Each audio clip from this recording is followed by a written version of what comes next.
Nie, duševná porucha nie je to isté ako mentálny postih.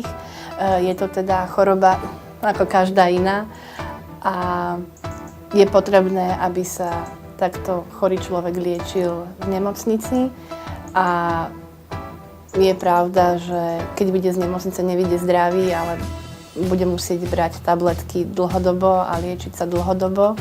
No a preto sme tu my, aby sme mu v tomto procese pomohli a snažíme sa najviac ako vieme, aby sme mu toto ochorenie uľahčili.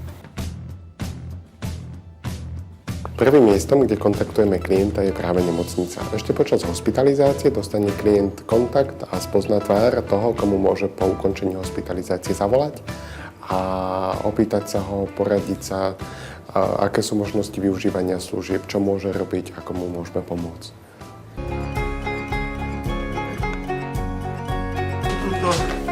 Tuto sú takí zajačíkovia, viete, také tašničky. Raz, dva, tri, 4, 5, 6. Potom toto robili pacienti, tu sú oné výkresy. Po nadviazaní kontaktu s klientom vlastne prichádza k nám do rehabilitačného strediska, kde ho teda je pre neho pripravený program na celý týždeň, pričom každý deň je zameraný nejak inak. Prvý deň, alebo teda medzi tie aktivity patrí angličtina, keramická a výtvarná dielňa, nejaké výlety do mesta a varenie. Pričom vlastne tieto aktivity mu umožňujú znova získať základné zručnosti, ako napríklad aj teda tú jemnú motoriku precvičiť, mať nejaký režim, niečo vytvoriť, prispôsobiť sa buď tej činnosti alebo ostatným. No a teda popri tom získať sociálne kontakty kamarátov, mať nejaký spoločenský život a proste znova sa začleniť do spoločnosti. Raz za týždeň varíme nejaké jedlo. Treba zemiakové placky, alebo lievance, alebo cestoviny s tvarohom.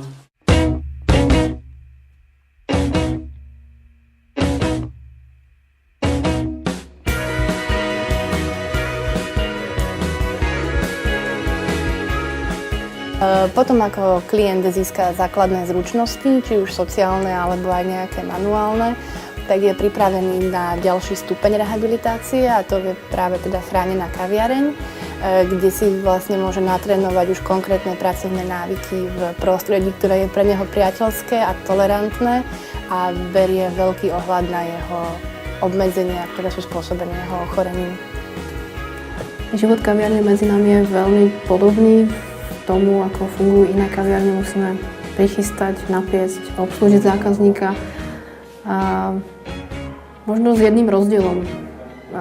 Pracujú tu vlastne 4 pracovníci na chránených pozíciách a na záver celého dňa sa zideme a pekne si povieme, ako vlastne ten deň prebehol a v čom sme boli dobrí.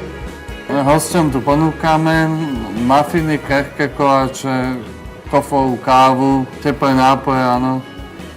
Veľmi sa tu cítim dobre, pretože vlastne ja ako vzhľadom na moju poruchu nemôžem pracovať v normálnom zamestnaní a vlastne tým, že toto je chránená dielňa, je tu vytvorené prostredie vlastne pre nás, pre psychiatrických pacientov, ktorí máme problémy zadaptovať sa v bežnom živote alebo v bežnom zamestnaní.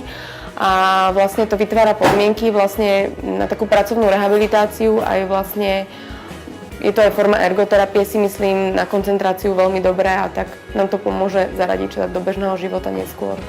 V rehabilitačnom stredisku majú naši klienti možnosť získať teda sociálne zručnosti, vrátiť sa do takého bežného života.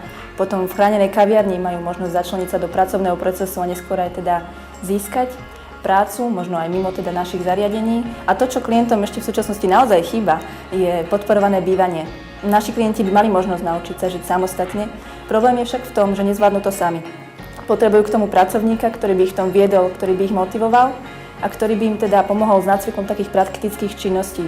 Naozaj sú to veci ako naučiť sa nakupovať, naučiť sa variť, upratovať, prípadne prať. Čiže také praktické veci, ktoré naši klienti nezvládajú, ale pri tej podpore pracovníka by to zvládli. Hlavne je to otázka nás, teda rodičov, čo máme takýchto postihnutých občanov, že čo s nimi bude, keď teda my tu nebudeme. Že spoliehať sa stále na rodinu a proste takto to vykrývať, to jednoducho jednak aj vyčerpáva, jednoducho aj z nejakých takých aj finančných prostriedkov a proste myslím si, že by to bola dobrá myšlienka.